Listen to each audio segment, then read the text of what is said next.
right, guys, we are live in the DC newsroom. Welcome to the show, and thanks for joining us on Fox 5 Live today on this Tuesday, March 6th. If you're on with us, if you're on our stream, do let me know where you're watching from, because I'm curious where all our viewers are from, as always.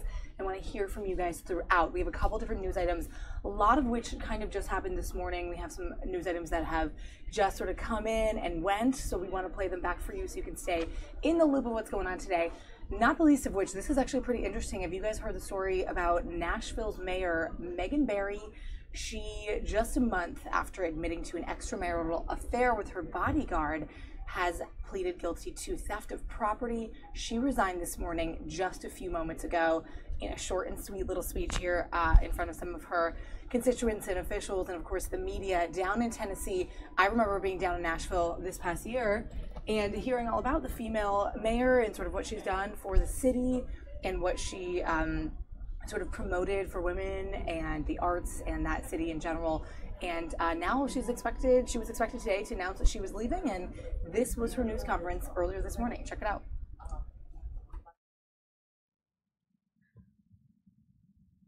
Well, my time today as your mayor concludes. My unwavering love and sincere affection for this wonderful city and its great people will never come to an end. No one is as excited about this city and its bright and limitless future as I am. Nashville, with its boundless energy, its infectious optimism, it has never encountered an obstacle it couldn't overcome attitude, will, in the years ahead, continue its steady march toward the very top of the list of great American cities. It's a continued climb that I will watch, but I will watch as a private citizen, and I will be tremendously proud nonetheless. While today is primarily about the smooth transition from my administration to that of Vice Mayor Briley's, I would be remiss if I did not acknowledge and thank the thousands and thousands of people who have reached out to me, written me, encouraged me, comforted me, worried endlessly about me, grieved with me, and prayed for me during these many difficult and trying months. In 2.5 short years, we have made great strides and progress on affordable housing and transit, public education, youth opportunity, quality of life, and our economy. And none of this, not one thing, would have happened without my incredible staff, our talented department heads, and all of the dedicated men and women of the metropolitan government who get up every day and make the lives of Nashvillians just a little bit better. They got up yesterday, and they got up today, and they're going to get up tomorrow, and they're going to make sure that our city continues to sing. And I sincerely hope and believe that my own actions will not tarnish or otherwise detract from all of the great work that they do. It has been my honor, and it has been the privilege of my entire professional life to have had the blessing and the opportunity to be your mayor. I thank you in advance for the support that I am sure you will give Mayor Briley in the weeks and the months ahead. God bless this wonderful city. I love you, Nashville.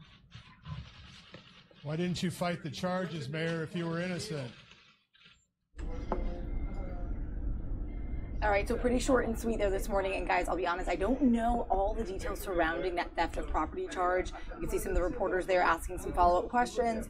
Still some answers there, but short and sweet sort of admission, resignation there from the female Nashville mayor. Let me know what you think about this. I know some of you are commenting already about it. That just happened a couple minutes ago. But let's go over to another more lighthearted topic here. Celebration for a local DC woman, guys. Okay, you probably remember this woman. This is a video from, again, just a few moments ago. Virginia McLaurin. She is a woman in DC who stole the hearts of so many when she danced with the Obamas in the White House for her 106th birthday. Next week, she's going to be celebrating 109, so she's still kicking around, and she's still celebrating with the Harlem Globetrotters, who you can see here in this video. This, like I said, was from this morning at a local elementary school here in DC, just marking another year of her life, guys. She's on her way to 109 next week, so she is rocking and rolling here, and she, of course, was the center of attention here at this school. The Globetrotters are donating tickets to underprivileged school children, and they do so every year at a different school. This year, it was Brightwood Elementary School here in DC to celebrate her life. Let's bring up some of the sound on this, see what the Globetrotters had to say, see what she had to say to some of these kids here this morning. She was still super excited to be there to celebrate another year, came in dancing on her wheelchair. Let's listen in. 10th grade. In the summer of 10th grade, a miracle happened. I drank a lot of milk and I ended up growing 5 inches over the summer. So, I finally made my first basketball team. But a lot of my coaches and my teammates, they said the same thing to me when I was younger. They said I was too nice. They said in order to be good in basketball, you gotta have this killer instinct and this mean streak, which I never developed. Alright, I'm a naturally nice person. I was the type of guy, if I foul you, I apologize for it. And my coaches hated that about me. I had one guy tell me one time, kids, he said, all you ever want to do is smile and dunk, smile and dunk. That's all you do. And today, I get paid to smile and dunk, so it worked out for me. In fact, I'm in the Guinness Book of World Records for the most slam dunks in 1 minute. I made 16 dunks in 1 minute.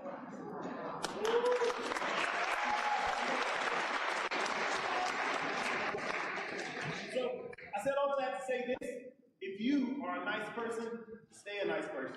All right? Don't let people try to change you and tell you that you got to be mean in order to make it in this world. Okay? There's a place here for you. All right? In fact, nice people live a really long time. Now, what I want to do is give it over to Grandma Virginia to see if she has a couple of words that she wants to share with you guys today. Where'd that microphone go? Let's see if we can get it to work.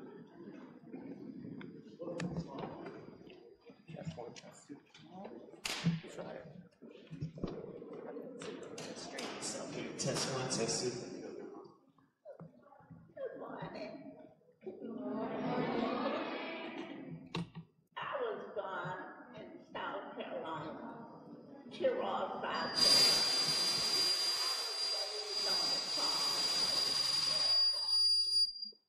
We had to eat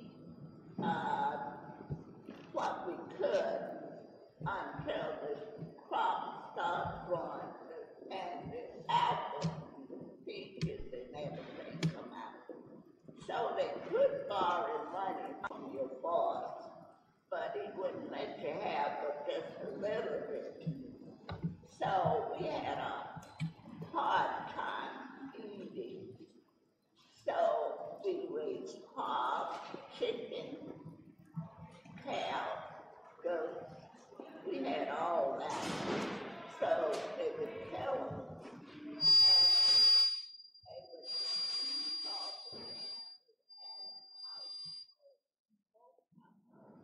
And they would hang them up until they get to it. So in the morning, if we didn't have anything to eat, my mother used to make biscuit in a great big pan.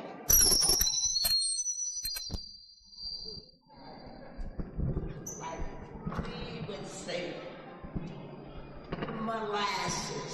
That's what we have, molasses. But now you all call it syrup. So they would have biscuits and molasses for breakfast. Or we had biscuits or cornbread. In the morning, we had butter because we had cows.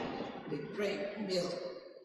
We walked about 10 miles to school and back home. Then we'd have to go in the woods and cut down trees and saw them up if we had a saw or cut them up. And we had fireplaces, there wasn't no electricity, and we had to cut enough of that to last mom and dad until we come from school to keep the house warm. Only had fireplaces. and it was kind of rough. We used to have black-eyed peas and sweet potatoes. So it really was kind of rough coming up. But I enjoyed every bit of it. And I found out that all this collard greens, kale, and black-eyed peas, and I was raised up on that stuff. Pigtail, pig ears, pig feet. We had all that. So that's what we raised up with eating when I was coming up. And then if you ran away from home before you was about 26, they didn't think you was wrong until you get 26 years old. And if you ran away from home, you couldn't come back. You just had to get a job and make it the best way you could, because they didn't think you was running until you get 26. So I tell you, your kids had a hard time going to school. We would have to go to the auditorium every morning before we go to our room and pray. I want you, if you ever go to the White House or you get a chance to speak to the president, tell him if he put prayer back in school, he will not have the devil in there killing the young people. All he needs to do is to put prayer back in school. I don't know who takes prayer out of school, but prayer keeps you living and keep peace, joy, and it kills all of this fighting and scuffing and stabbing. Put prayer back in school, because if you do, then the devil can't get in there. When he took prayer out of school, they put the devil in. So that's why it's so much shooting and killing. So if you put it back in, that'll drive it out. So I wish to be good boys and girls. Smile every day. Love one another. If you get a little bit angry, swallow it. Eat it. That's what I tell them. What you do when you get angry? I eat it. Then I ask the Lord to give me a smile. Give me a song. Give me a smile. Fill my love. Fill my heart with love every day. Every day. So that we'll have another happy world if you just put prayer back in school. Okay? You want to ask me a question? Does anybody have a question for Grandma Virginia?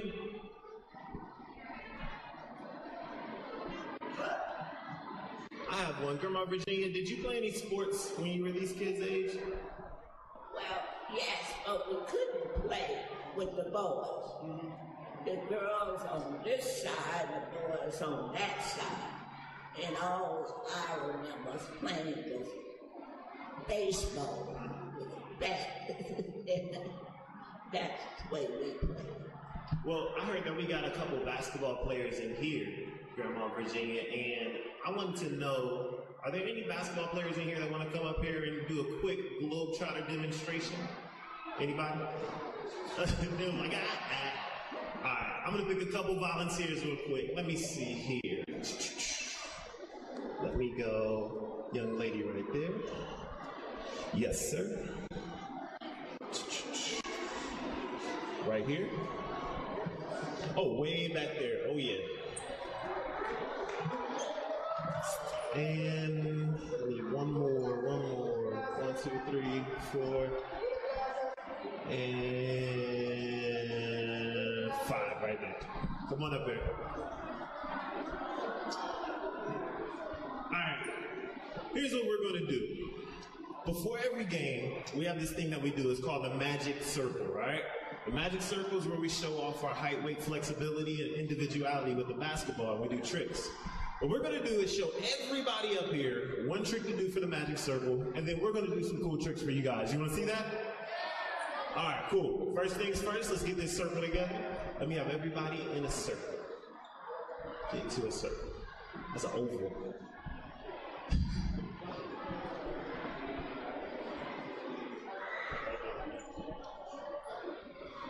All right. Turn around. Perfect. Let me have you stand a little more to your right. You're right here. Circle it out. Beautiful. Okay. Now, here's how it's going to work. We're going to show everybody one trick to do for the magic circle, then we're going to show you some tricks. But you have to remember the trick that we show you, all right? And then pass it to the person beside you, okay? Let me just make a quick adjustment. Can you and you please switch? Good. Perfect. You and you please switch. Perfect. Oh, and you please switch. All right, here we go. Here's the first trick.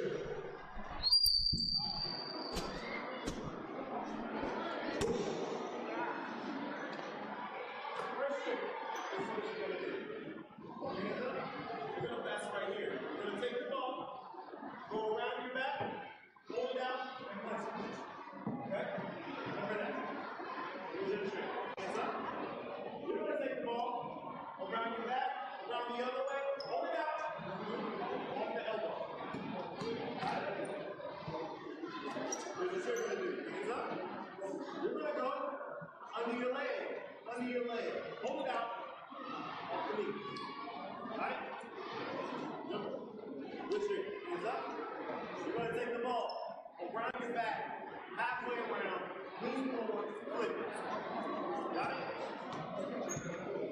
Here's what you're going to do. You're going to take the ball under your leg, around your back, toss it up, off the head. Alright? We're going to take the ball, we're going to do a little cheer dance. I want you to tell me, I want you to toss for me, and we're going to do some tricks for everybody. Alright, everybody remember that trick? Alright, here we go. We're going to do all this to the tune of our very own theme song. It's called Sweet Georgia Brown. It's about to play for you guys.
my volunteers. Give it up for them. Give it up.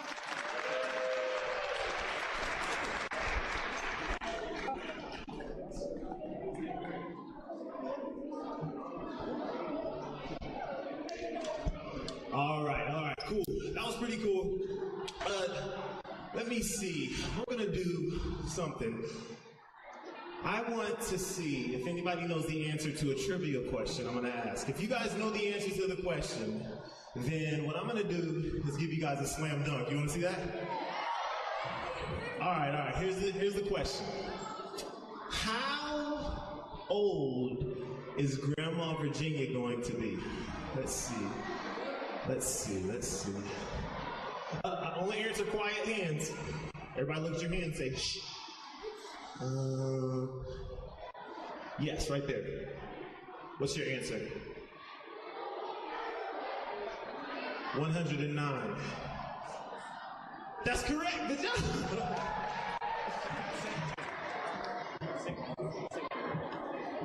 So, because it's going to be Grandma Virginia's 109th birthday, what I want is everybody, we're going to sing happy birthday to Grandma Virginia. You guys ready? 1, 2, 3. Happy birthday to you. Happy birthday to you. Happy birthday, Grandma Virginia.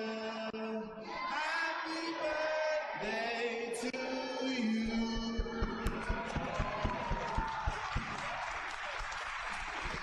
All right, cool. You guys want to see a slam dunk?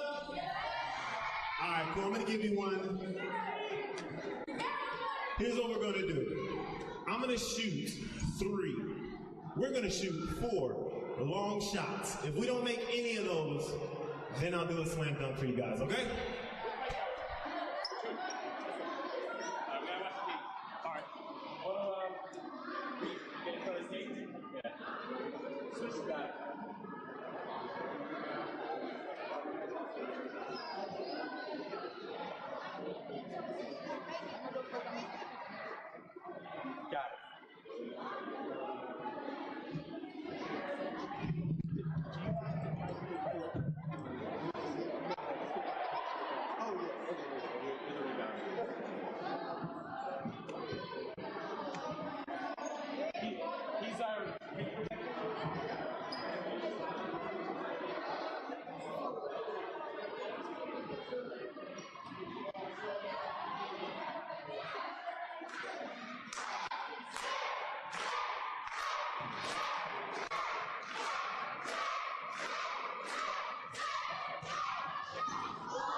The Harlem Globetrotters are going to be actually performing here in DC on the 17th and the 18th. Come on out to our game. Go to harlemglobetrotters.com.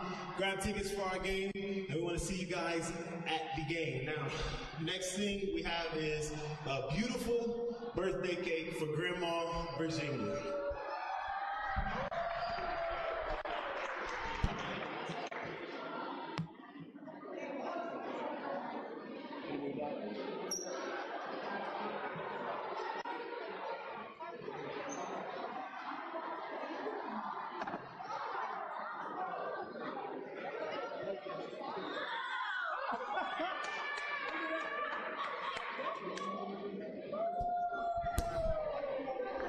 This cake was masterfully multiplied. It takes the cake.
All right, everybody.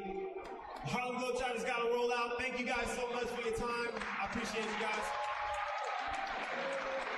If you get a chance, follow us on Instagram. We'll follow you back, as long as you're not weird. All right, thanks, guys.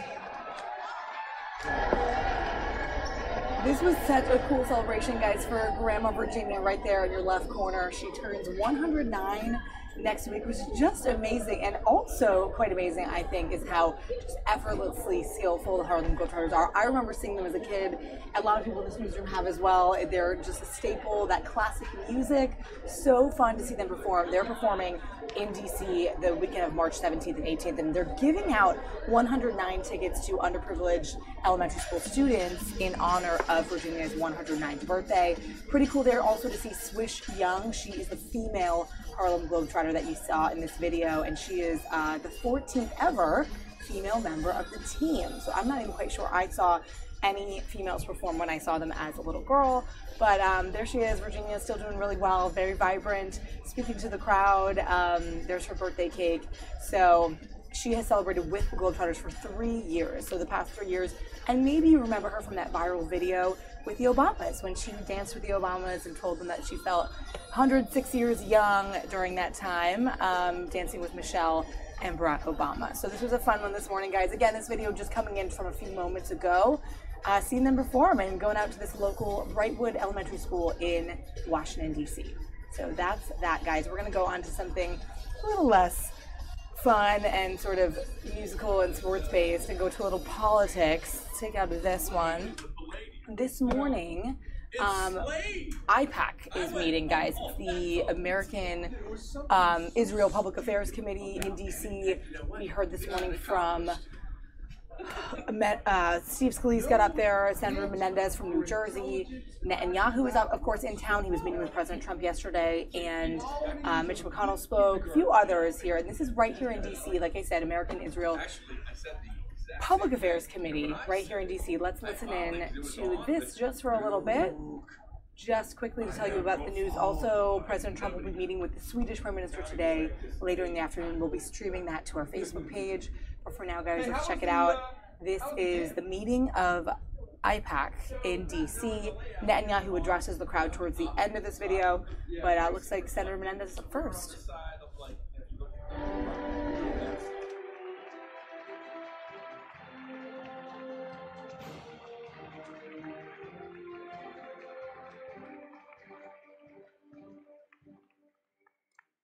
Good morning, AIPAC, and thank you for that warm welcome. I'm honored to be here once again at the Policy Conference. Let me take a moment of personal privilege to say that sometimes God puts a Goliath in your path to find the David within you. And I found that David within me.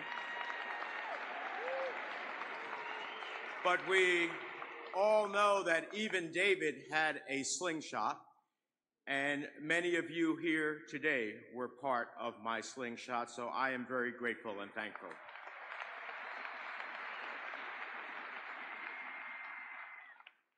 It's no secret that I have taken a lot of heat over the years for standing up for what I believe in. But when my children asked me if I knew what was going to happen, would I have taken those same stands? And my answer is a resolute yes, absolutely. Standing here,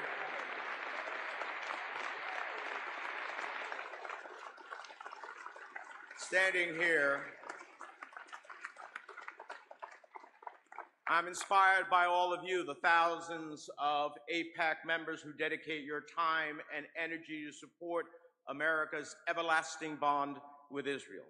And I'm proud to see that once again we have hundreds of AIPAC members here from the great state of New Jersey. And that includes my dear friend and AIPAC's newest president, Dr. Mort Friedman. As I'm sure many of you know, and if not, you'll get to understand, Mort is a real mensch, a stalwart advocate for Israel, and a tenacious leader who will continue to serve AIPAC well. Mort, congratulations. As we celebrate his success, I also want to take a moment to celebrate the life and legacy of a New Jerseyan who is no longer with us, Lonnie Kaplan. He was a true friend, a champion for this community, and a fierce advocate for truth and justice. To all those here who feel his absence, may his memory, as they say, be a blessing. I see Lonnie's legacy as I look out into the ocean of people gathered here today, people of all ages, all faiths, and all political persuasions. Your commitment to our common cause, your presence, your visits, and your voices send a message across Washington to Jerusalem and throughout the world that the United States and Israel share an alliance that is unbreakable and ironclad. And I especially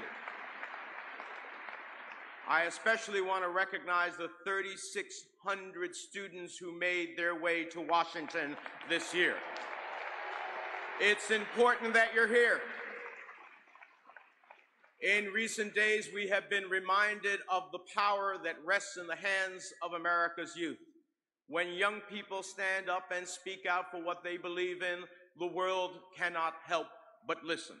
So to the thousands of students who came to our nation's capital to participate in our democracy, I salute you, I thank you, and I ask everyone here to join me in applauding you for participating.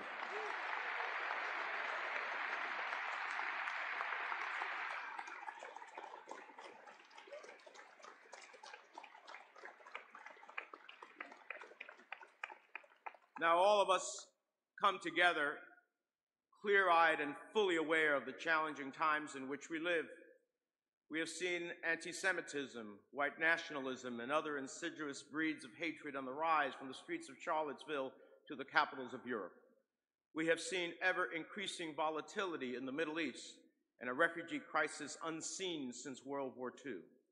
And we have seen Iranian aggression throughout the region, propelling terrorist proxies ever closer to Israel's borders.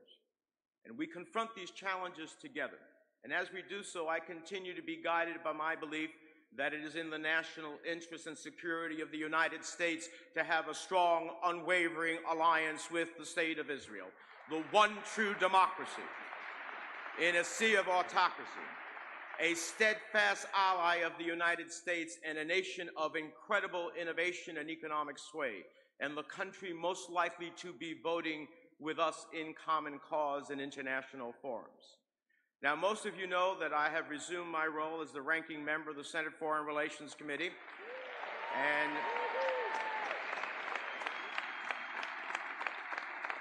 I want to commend my friend, Senator Ben Cardin of Maryland, a strong friend of Israel and AIPAC, for his steadfast leadership. And in my renewed capacity, I will be a continuing champion for the values that we share. Much like the bond between the United States and Israel, I do not back away from my commitments. I do not waver in my beliefs, even when political winds change, even when it may be tough for others to stand up for Israel. I will always stand up for three fundamental truths. One, the security of the United States is strong when our bond with Israel is strong. Two, the Jewish people have a right to live in peace, security, and prosperity in the indisputable homeland of their ancestors. And three, Israel has a right to defend herself, and the United States will always ensure she has the capabilities necessary to protect herself and her borders.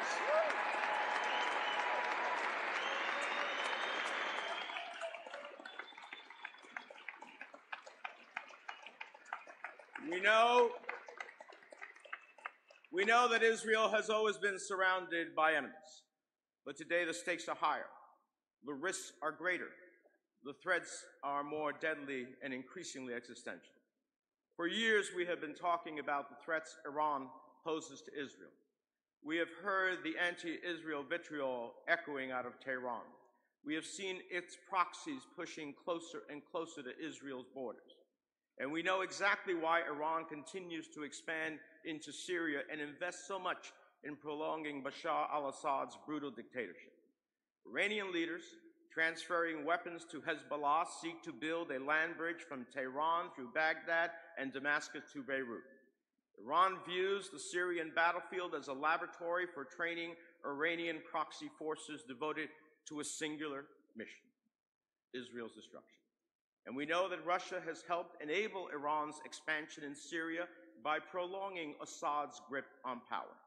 Hand in hand, criminal and terrorists, Putin and Assad have cleared a path for the Iranian regime to expand its military footprint. Make no mistake, Iran is building an advanced military presence in Syria, and we risk willfully disregarding this reality if we cling to a failed policy of negotiating with Russia. That's precisely what we are doing if we continue to seek out agreements to de-escalate areas in Syria. These agreements with Russia are dangerous. They are in fact paving the way for Iran to stay in Syria. That's why it's well past time for the president to recognize that in Syria, here at home or around the world, Russia is not a partner for stability or peace at the end of the day. Russia has made it clear that its made its alliances clear with the slaughter of civilians, dropping bombs on hospitals, on homes, on humanitarian aid convoys, working to care for people under siege. And Putin continues to exploit the migration crisis to sow discord throughout Western Europe and continue his campaign to undermine the post-World War II international order. The links between Moscow and Tehran and Damascus are crystal clear. Without American leadership, I fear that there will be no international response to the Russian-backed Iranian entrenchment in Syria. We saw it last month when Iran sent a drone into Israeli airspace, and the Assad regime turned its Russian-provided air defense system on an Israeli fighter jet.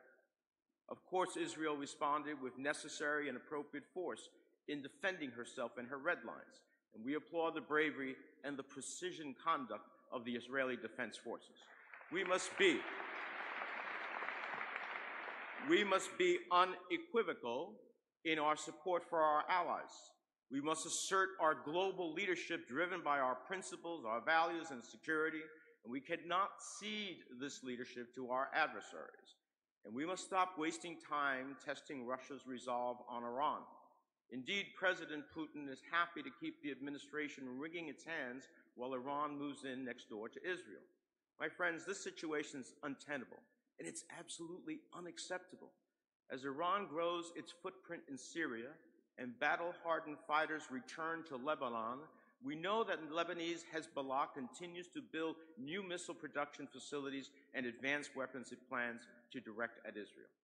In the face of this growing threat, it's no wonder why there's increasing talk in Israel of the next war. This is not a war that Israel wants, but she may nonetheless be forced to fight it. If that day should come, the world should understand this. There is absolutely no moral equivalency between Israel, a peace-loving, vibrant democracy and innovative economy with so much to offer the world, and Hezbollah, a terrorist organization that spews hate, trains martyrs, holds the Lebanese state hostage, and receives support and direction from the Iranian regime. There is no moral equivalency. We know that Israel would prefer to keep the sword of freedom sheathed. But if she is forced to take on this fight, we know where the United States will stand. We will stand on the side of our one true democratic ally in the Middle East, the State of Israel.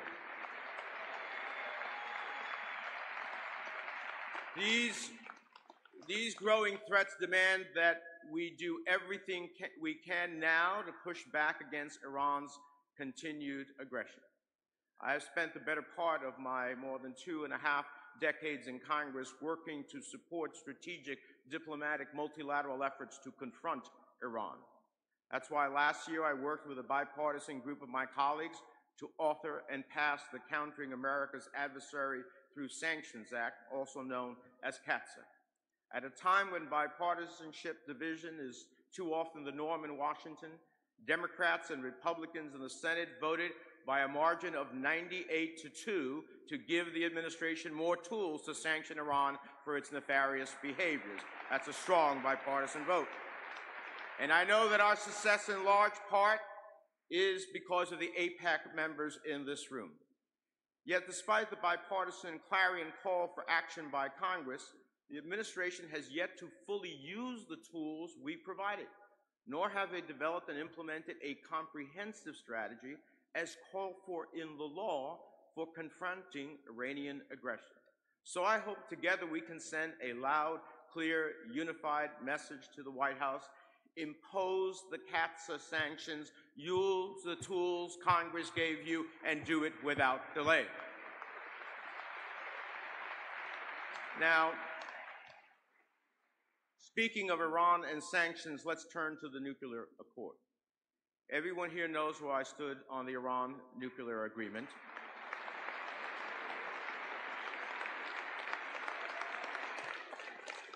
I had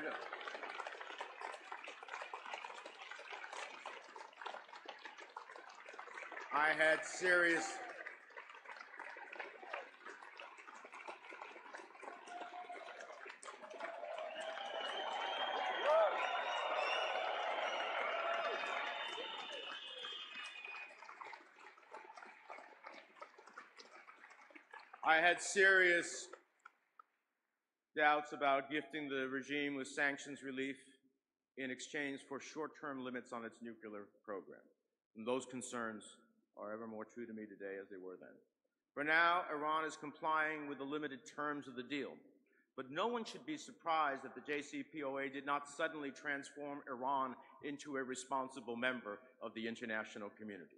The recent protests in Iran have reminded us that this regime continues to put funding for terrorist proxies ahead of the well-being of its own people.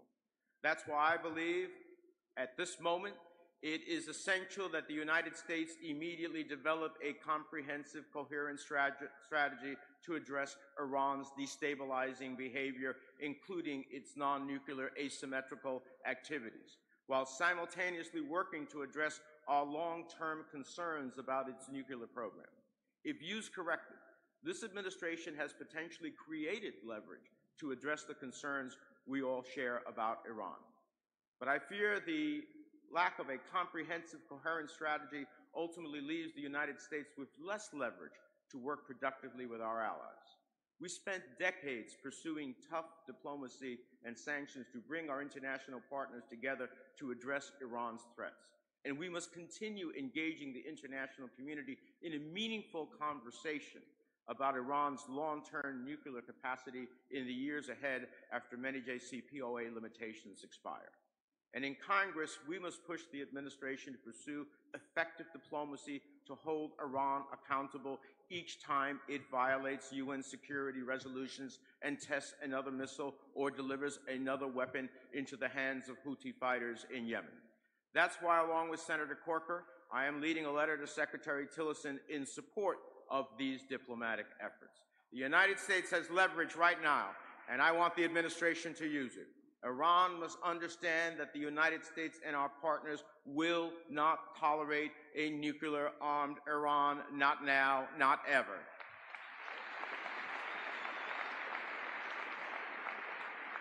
We haven't forgotten Iran's nuclear history. The regime has lied about its nuclear ambitions before. That is why we must remain vigilant, we must be prepared, and we must make our expectations abundantly clear. Now, I know that many of you share my concerns about what comes after the JCPOA. Our European partners and the other parties to the deal have said that they agree there needs to be a successor agreement. And I welcome the administration initiating these talks on a diplomatic track. This challenge reminds us that fighting for Israel starts long before the battlefield. It means fighting in the halls of the United Nations and in the capitals of Europe, and sometimes within one's own party to do what is right. If we want to hold Iran accountable each time it violates UN security resolutions by testing missiles or delivering weapons to Hezbollah, we need a fully funded, skilled, and experienced diplomatic corps to get the job done. That's why I reject the administration's efforts to recklessly slash funding for the State Department and the U.S. Agency for International Development. How else can we expect to combat biased, one-sided, and hateful acts of the United Nations that not only unfairly target Israel, but seek to delegitimize the ties of the Jewish people to their ancestral homeland. It's disgraceful to see organizations and missions of the United Nations fail to take action on war crimes in Syria and the gross human rights violations of the Iranian regime or the Venezuelan regime or the Cuban regime, but always find time to condemn and target and isolate Israel. Of course, these insidious efforts to isolate Israel from the global community extend far beyond the United Nations. Now, I dream of the day when we will not have to fight these fights. I pray for the day when we will not have to fight boycott, divestment, and sanction policies by governments and businesses, or at the United Nations, or here at home on college campuses. So to the 3,600 students attending the AIPAC Policy Conference, you are the front line standing up for Israel on those college campuses, and we applaud you. We know that you face a rising tide of grossly misguided voices on your campuses and among your peers. I have never shied away from calling the BDS movement for exactly what it is: a thinly veiled, anti-Semitic, politically motivated, discriminatory, and reminiscent of a history we spent over half a century working to ensure is never repeated again. So mark my words, at every forum where I have a voice and a vote, I will ensure that the letters BDS are told exactly for what they are: bias directed solely at one people and one country by those who should know better. It's up to all of us. It's up to all of us to stand up, to stand together, speak out against anti-Semitic hatred and bigotry in all of its forms. And that includes right here at home. Last year, the United States saw the number of anti-Semitic incidents increase by 57%. Even in my home state of New Jersey, we saw anti-Semitic incidents rose by nearly a third in 2017. That's right, even in New Jersey, the Anti-Defamation League reported that there were more than 200 anti-Semitic incidents in the Garden State, up 30%, including bomb threats against Jewish institutions and assaults and vandalism. This is 2018. This is horrifying. We've seen anti-Semitism creep into political discourse across the world, on display in squares and streets we could never have imagined we would find it again. Last month, we watched with horror as Poland passed a law criminalizing the act of acknowledging that Poles had a role in collaborating with the German Third Reich. This is a gross attempt to rewrite history, one that risks denying the past, the suffering of millions, and stoking anti-Semitic hatred. That's why, in advance of International Holocaust Remembrance Day, my Republican colleague, Senator Marco Rubio, and I sent a letter to the President urging him to publicly memorialize the 6 million Jews brutally murdered in the Holocaust, to forcefully and unequivocally condemn anti-Semitism in all its forms, and to nominate an appropriately qualified person to serve as the State Department's special envoy to combat anti-Semitism throughout the world.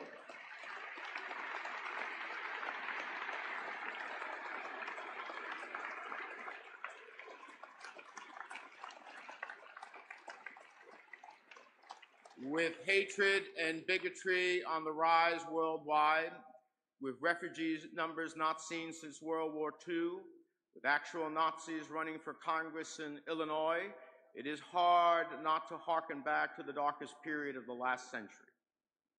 Indeed, the Holocaust is a lasting reminder of the perils faced by the Jewish people in exile, a reminder of the miracle of the reestablishment of the modern state of Israel. But it is a political reality backed by thousands of years dating to the time of Abraham and Sarah. And so it is a written history by the courage of pioneers who turned the desert sands green, the war-weary and oppressed who returned to their ancestral home with nothing but a dream and their collective historical memories. A dream the people of Israel have realized today with a vibrant democracy and the rise of Israeli institutions that continue to win Nobel Prizes, save lives, shape the world with game-changing innovations in healthcare, in agriculture, technology, and so much more. Both the United States and Israel are nations built by dreamers and immigrants, by innovators and inventors, by peace-loving people who seek to build a brighter world. That is why we are not bound together just by mutual security interests, but also by shared values that transcend partisan divides and outlast the daily grind of American politics. Too often, as I travel the country, I hear concerns that support for Israel is no longer a bipartisan cause. I hear people citing recent opinion polling, but I encourage you to dig deeper. No recent surveys have presented a binary question of whether or not one supports Israel. And while political opinions sway over time, there is continuing overwhelming bipartisan support for Israel in the United States Congress. You saw that overwhelming bipartisan support in the passage of CATSA by a margin of 98-2. We don't often get 98-2 votes in the United States Congress. You saw that bipartisan support in the introduction of the Anti-Israel Boycott Act, legislation that will confront the misguided and bigoted BDS movement. You saw it in a bipartisan letter urging Israel's inclusion into the global entry program signed by all 100 members of the United States Senate. You saw it when the House of Representatives passed the Taylor Force Act, which says no to funding the Palestinian Authority's continued incitement of violence and financial support for convicted terrorists, an effort I urge the Senate to take up in short order. And you saw that bipartisan support in the historic $38 billion Memorandum of Understanding we fought to secure in 2016, an agreement that ensures Israel's defenses remain unmatched in the region, and that the United States and Israel continue developing defense technologies of outstanding sophistication, like Iron Dome, David Sling, and the Arrow 3 missile defense systems. These technologies have not only saved the lives of Israeli civilians threatened by Hamas rockets, they have enhanced the security of America's own forces. And above all, we remain united in our support for a two-state solution with Israel's capital in Jerusalem, which will ultimately be the best guarantor for a secure, peaceful, and democratic Jewish state. I won't deny that in times like these, with anti-Semitism on the rise, with Iran emboldened, with instability surrounding Israel at every turn, the path to a Jewish democratic state of Israel, secure at home and at peace with its neighbors, may seem elusive, at times maybe even impossible. We must, in these trying times, cling to the values and hopes that have always driven our two countries, that justice will prevail over evil, that truth will triumph over bigotry, that we can unite in common cause in advance of democracy, of human dignity, of peace. As Theodore Herzl said, "If you will it, it is no dream." And nearly 70 years later, his words ring true. The will that drove those first pioneers to the desert, who turned sand into thriving fields, who translated their dreams into a modern-day Israel that recalls the past while embracing the future, these are the values we cling to today. As we prepare to celebrate Israel's 70th anniversary, it is you who have kept the shared values, hopes, and dreams of the American and Israeli people forever aligned. And I am proud to stand with you, knowing full well that no matter what challenges come our way, we will stand strong. We will not shrink in the face of growing threats against our cherished ally. We will not be silent in the face of rising tide of anti-Semitism here at home or abroad.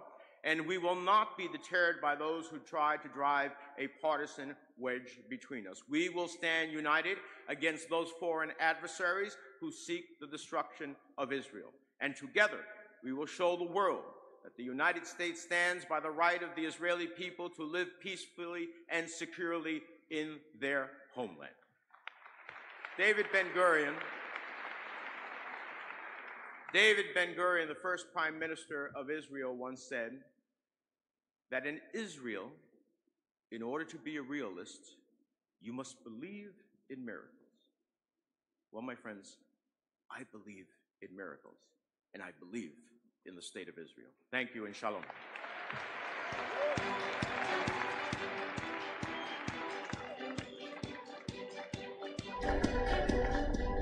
So guys, you're watching this policy conference. It's taking place in DC, an annual pro-Israel gathering here. It attracts student activists from all over the country. More than half the Senate, more than a third of the House of Representatives are here, and we're going to hear from a lot of different sides. I think Mitch McConnell is coming up next. Again, this was from this morning, an ongoing 3-day event here in DC. If we have anything else breaking or popping in with live news, we'll make sure we break in for you guys on that. But for now, I think coming up next is, yes, Majority Leader. Here he is. Real honor. I've had the privilege of addressing this audience and my fellow friends of Israel on multiple occasions, and I must say it's great to be back one more time. I want to add my congratulations to Dr. Mort Friedman as he begins what I am sure will be a distinguished tenure as president of this extraordinary organization. I also want to thank Lillian Pincus for her years of service, along with Howard Core, Bob Cohen, and all those friends who make AIPAC's important work possible. When I was here last March, the U.S.-Israel relationship had reached an important turning point. For 8 years, America had drawn down our forces, altered our purpose, and the consequences had become quite clear. And as our forces and forward presence were diminished, complex and lethal threats emerged. The civil war within Syria devolved into an epicenter of regional conflict. A split within al-Qaeda in Iraq spawned the terrorist army we know as ISIL. The intervention by Iran in support of Bashar al-Assad brought Hezbollah and Shia militias right to Israel's doorstep. Iran's regional ambitions were bolstered by a fatally flawed nuclear deal which gave international legitimacy to Iran's uranium enrichment program. Iran gained sanctions relief and worked aggressively to spread its influence through malign behavior and expansionism. Supreme Leader Khamenei's regime had become an even more menacing shadow behind destabilizing forces in Lebanon, Bahrain, Iraq, Saudi Arabia, and Yemen. The Obama administration's fealty to the nuclear deal spawned a reluctance to address Iran's regional ambitions. The notion that Sunni powers in the Middle East needed to learn to share the neighborhood with Iran created a void. And Iran was happy to exploit that void, menacing our ships and planes deployed to the Persian Gulf. All those failures stemmed from a central misunderstanding. For 8 years, the previous administration failed to lead as an ally.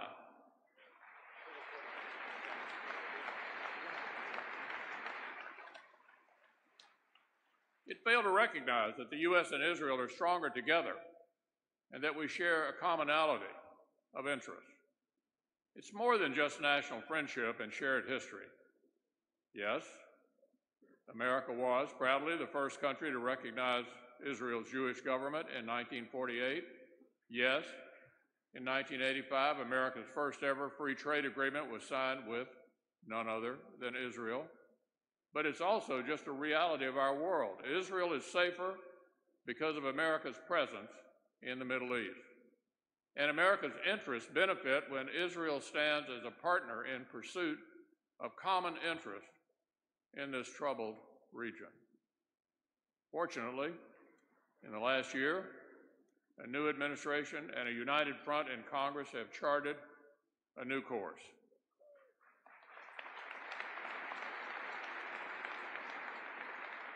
America is rebuilding our capabilities, our partnerships, and our will to do what the circumstances would require.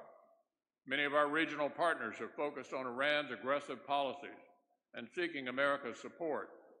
But make no mistake, Israel will have the firm support of the United States diplomatically and militarily as befits this historic partnership.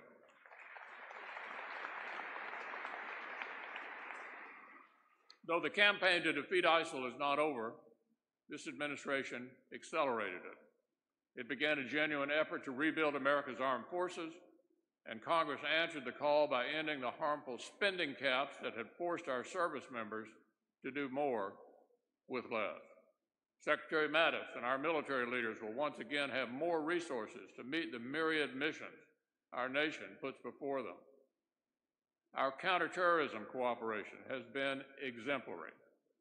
And of course, the United States has finally taken a long overdue step and recognized that Israel's true capital is Jerusalem.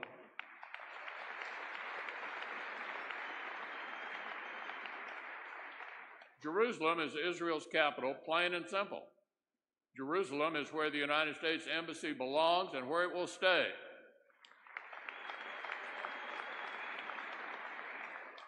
And in just a few months, for the first time ever, that's exactly where it will be. The challenges that Israel and America face today are the challenges we must face together with deep friendship and shared resolve. Israel lives in a neighborhood which includes a profoundly broken Syria, a dangerous Iran, the threat of ISIL in the Sinai, and an emboldened Hezbollah.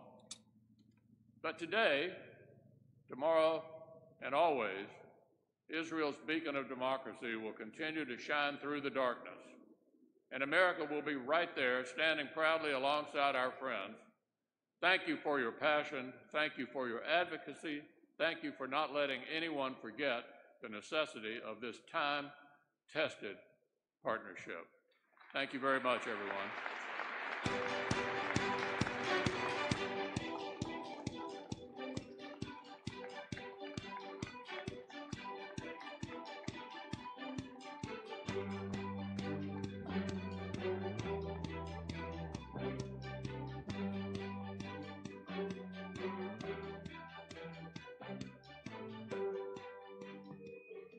For 2,700 years, we lived in Iran, Jews as minorities, before Islam and after Islam. Keeping Jewishness, keeping our tradition, believing and staying as a Jew is the most important thing for us. Growing up in this household, I was raised with stories about the Iranian Jewish community, the plight of the community, and the stories leaving Iran after the Islamic Revolution and resettling in Los Angeles, and the role that my grandfather played in helping a lot of Iranians coming to the United States. The end of Iran's monarchy came early today when Khomeini's followers took control of the palace of the Shah. My office was in the center of town, where I was watching all the demonstrations. I listened to the radio and said that 11 o'clock today, there were these demonstrations in this city, that city, about 10 different cities. And this is not accidental. He said the new Iranian Islamic Republic would be inspired by the stern religious principles of Islam, nothing else. That's why we felt the need and the necessity to take our families out. After the revolution, there was a lot of Iranian Jews arriving here. We were lost. A lot of people didn't speak the language. They didn't have the education to adjust themselves. So that's when the Iranian-American Jewish Federation came to existence. From there on, I was involved. At that time, but Carter was very, very angry with the Iranian government because of the hostages. We were afraid that we will be deported. We went there, I think we were about 10 of us, and we visited him about giving us a protection as minority Iranian Jews. And he agreed to that. And I was happy to have a chance to be of service to my community. My grandfather's working with the administration to ensure that the American Iranian Jewish community was safe reminds me of the power of our community leaders. And so when I got to campus, I knew that I needed to be a strong voice for my community.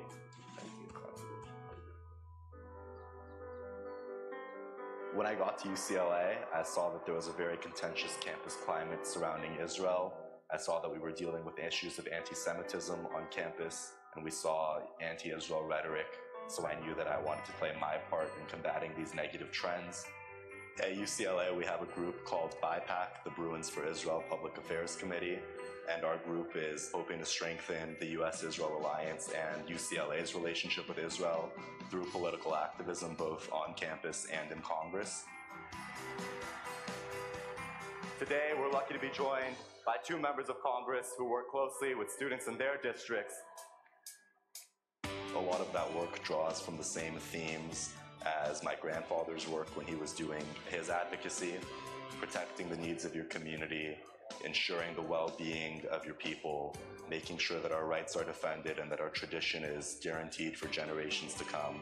These are the values that inspire us. These are the things that motivate us. We need to support young people in their activism. And I do hope that he will continue what he's doing. And God's blessing, maybe his son will do the same. Who knows?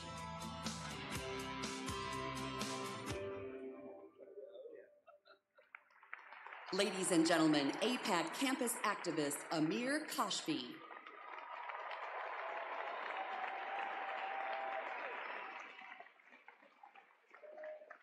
Please welcome AIPAC Board Chair Lillian Pincus.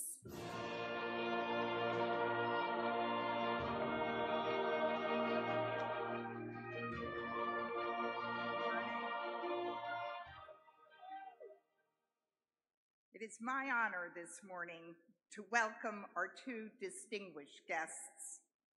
First, ladies and gentlemen, please join me in welcoming Mrs. Sarah Netanyahu.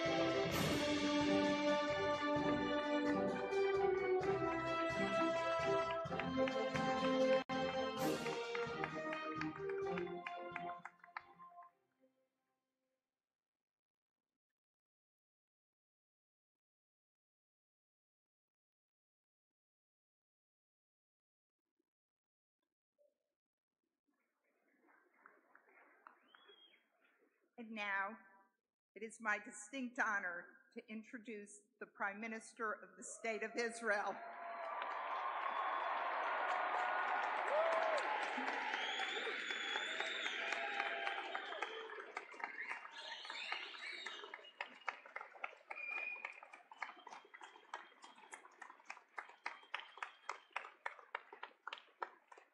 We have had the privilege of hosting the Prime Minister at our conference here in Washington many times over the years.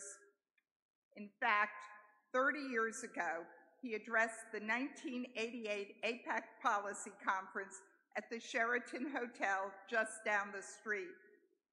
Back then, we were only a few hundred proud activists.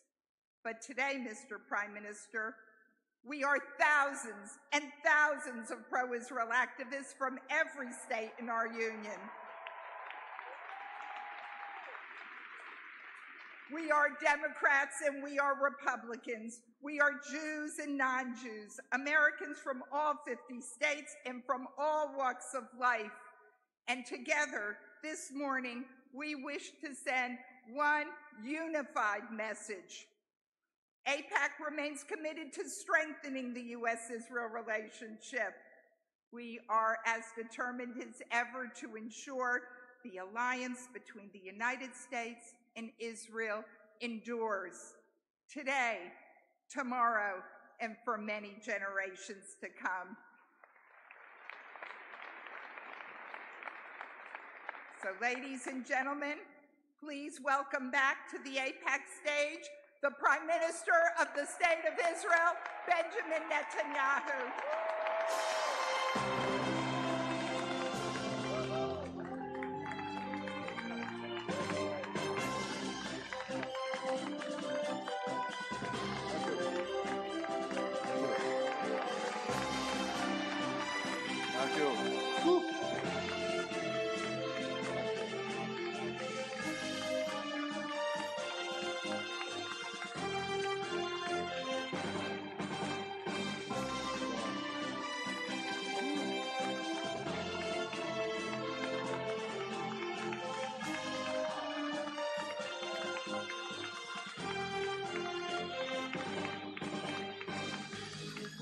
Thank you.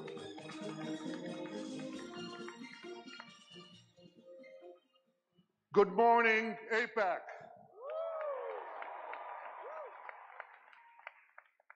It's always great to be here. But as I told President Trump yesterday, it's especially great to be in America's capital now that he has recognized Jerusalem as Israel's capital.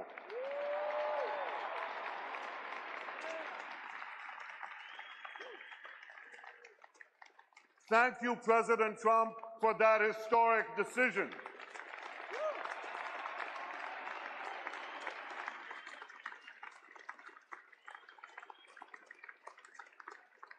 Thank you for announcing another decision to move the American embassy from Tel Aviv to Jerusalem this Independence Day.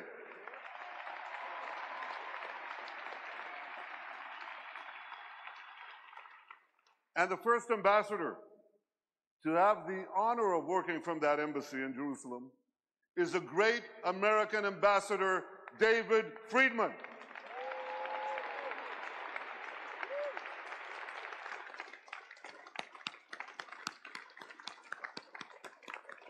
David, thank you for that terrific job that you're doing. And you know who else is doing a terrific job? Israel's ambassador to Washington, Ron Dermer. Stand up, Ron.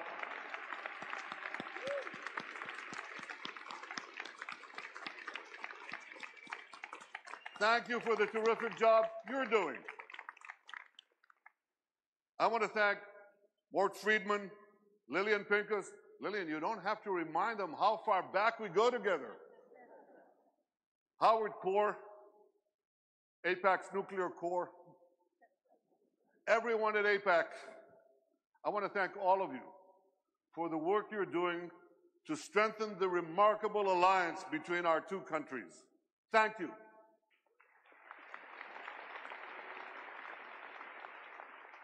I want to acknowledge the Israeli ministers, Israel's representatives here in the United States and the United Nations, the mayor of Jerusalem, the many members of Congress, and the former leaders of countries who are here. In particular, I want to acknowledge my friend, a great champion of Israel, the former Prime Minister of Canada, Stephen Harper. Stephen, stand up, please.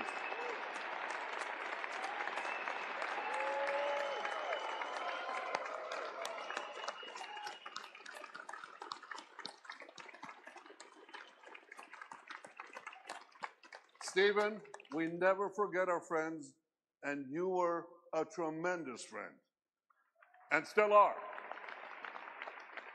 And finally, I want to thank the 4,000 students who are here with us today.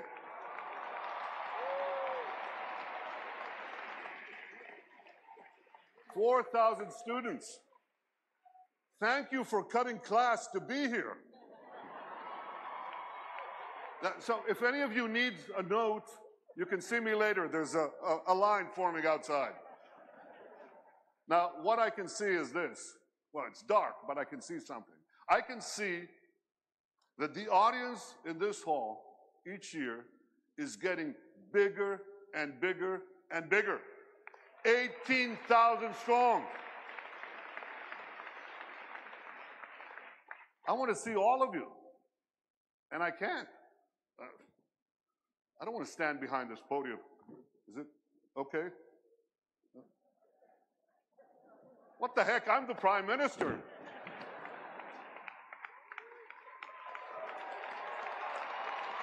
Thank you. Right. Yeah. Great. Good to see you. Thank you. I'll get there too. Don't worry. Great to see you.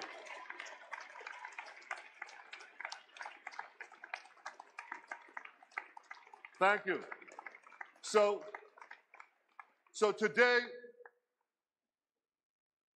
I want to ask you, you remember that great Clint Eastwood movie, The Good, the Bad, and the Ugly? Well, I want to talk about the good, the bad, and the beautiful. The good are all the good things that we are doing in Israel that are helping make the world a better place. The bad are all the bad things that malevolent forces are trying to do to Israel and to the world. And specifically, I'm talking about Iran. And the beautiful, well, that I'll leave to the last. So first, the good news. Israel has never been stronger militarily. Tremendously strong.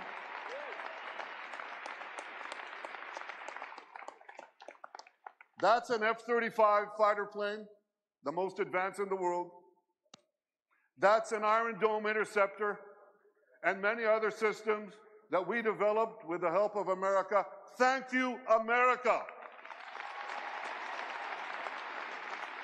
Thank you, successive American presidents. Thank you, Congress, Republicans and Democrats alike. Thank you, AIPAC, for helping bring this about. You're terrific. And this incredible military is buttressed by superb intelligence, unmatched in the world. Can you see me? I can hardly see you. I have to get closer. Yeah, I see you. That's good. Superb intelligence. You know, in the last few years, Israel's incredible intelligence services have foiled dozens of major terrorist attacks across the world in dozens of countries. That plane, a plane like that, could have been blown out of the sky if it weren't for Israeli intelligence. A plane heading from Australia to the Persian Gulf. You're boarding planes when you leave this place. You are safer because of Israeli intelligence. It not only protects Israeli lives, it protects innocent lives around the world.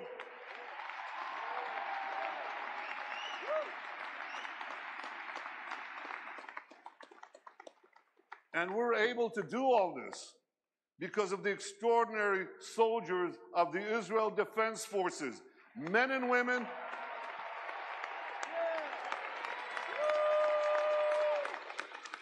Just look at them. Men and women, black and white, religious and secular, gay and straight, Jews, Muslims, Christians, Druze, Circassians. They come from different backgrounds, but they're united with a common mission to protect the state of Israel. They keep us safe. They make us proud.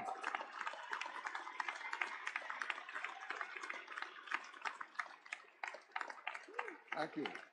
Now I know there are quite a few veterans of the Israeli army here, so I want you to stand up. I want you to be recognized. Stand up. Stand up.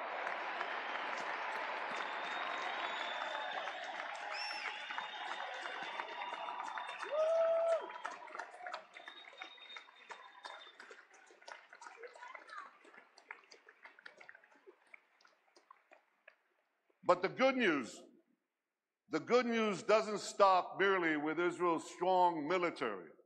It continues with Israel's strong economy. It's a tremendously strong economy. And I'll tell you, we made it stronger by moving Israel to free market principles, which unleashed the spark of genius embedded in our people into innovation, entrepreneurship. And there's a revolution taking place. This couldn't happen at the better time. Look at the 10 leading companies in 2006. 5 energy companies, one IT company, Microsoft. And a mere 10 years later, 2016, a blink of an eye in historical terms, it's completely reversed. 5 IT companies, 1 energy company left. The true wealth is in innovation. You know these companies, Apple, Google, Microsoft, Amazon, Facebook. Guess what? They all have research centers in Israel. All of them. Major research centers. And they're not alone. There are hundreds more. And there's a reason. Something is going on. It's a great change. It's, you want to hear jargon? It's one sentence. This is a terrible sentence, but I have no other way to say it. It's the confluence of big data, connectivity, and artificial intelligence. Okay? Did you get that? You know what that does? It revolutionizes old industries and it creates entirely new industries. So here's an old industry that Israel was always great in, agriculture. We're always good in agriculture. But now we have precision agriculture. You know what that is? See that drone in the sky? He's connected to a big database. And there are sensors in the field. And in the field, there's drip irrigation and drip fertilization. And now we can target, with this technology, the water that we give, the fertilizer that we give, down to the individual plant that needs it. That's precision agriculture. That's Israel.